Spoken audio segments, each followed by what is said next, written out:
Welcome back to the show. Today, we're kicking things off with a rivalry that's juicier than a summer blockbuster. Tommy Lee Jones versus John Goodman. People think they're best buddies, but is there more drama behind the scenes than meets the eye? Oh, absolutely. These two are like cinematic thunder and lightning. All power, no subtlety. The story goes that back on the set of The Client, Jones' deadpan delivery grated against Goodman's larger-than-life energy. It was like watching a poker face play chicken with a stand-up comic. That tension must have been electric. I read somewhere that their on-set stare-downs would clear the craft services table faster than free pie. But is this rivalry just playful banter, or are we talking full-on competitive heat? It's a blend of both, really. Hollywood thrives on friendly competition, but with Jones' reputation for being laser-focused and Goodman's improv chops, it's almost like watching chess and charades at the same table.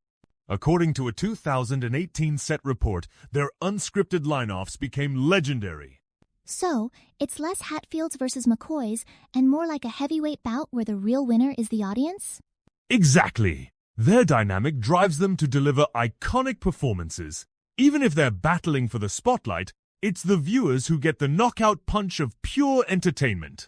Talk about a rivalry we can all root for.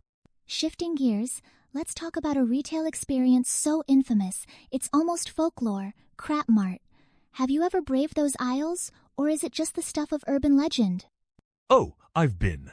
Picture a place where the lighting is so dim you half expect a raccoon to leap out of the cereal aisle. The prices? Outrageous! I once saw instant noodles labeled as artisan and marked up to $5 a pack. $5? For noodles? That's criminal. I heard their produce section is like a time capsule. You could carbon date the bananas. But why do people keep going back? Is it just morbid curiosity? Partly. There's a weird thrill in seeing just how bad it can get. A recent Reddit poll even ranked Crap Mart as the top so bad it's good shopping experience. It's like the grocery version of a B-movie. You go for the laughs, not the lettuce. So, Crap Mart is the Sharknado of supermarkets. What's your survival tip for first-timers? Bring backup and maybe a Geiger counter for the dairy aisle. But really, if you value your taste buds and wallet, steer clear unless you're collecting material for a stand-up set. Now, for a topic that's as wild as it is unexpected, Dinosaur Fashion Magazine. Tell me you've seen these covers. T, Rexes in tuxedos, Raptors in retro leather. Who's the mastermind behind this prehistoric runway? It's the brainchild of a group of paleontology students with a love for haute couture and a wicked sense of humor. Imagine if Vogue met Jurassic Park. The magazine's cult following exploded after a viral TikTok in 2021 featuring a stegosaurus in sequins. Sequin stegosaurus? That's peak absurdity. But do people actually subscribe, or is this just a meme that went rogue? Surprisingly, it's legit. They've got over 0 subscribers, including some big-name paleontologists. It's partly tongue-in-cheek, but it also sparks real debates about pop culture's impact on science communication. Who knew Dino Drip could bring people together? So, if I want to up my Jurassically stylish game, this is the way to go? Absolutely. Just don't blame me if you start getting invited to themed parties where the dress code is Cretaceous chic. It's a fashion epoch all its own. It's time for what might be the day's most important topic, the science of eating nachos. I've lost count of how many chip avalanches I've caused.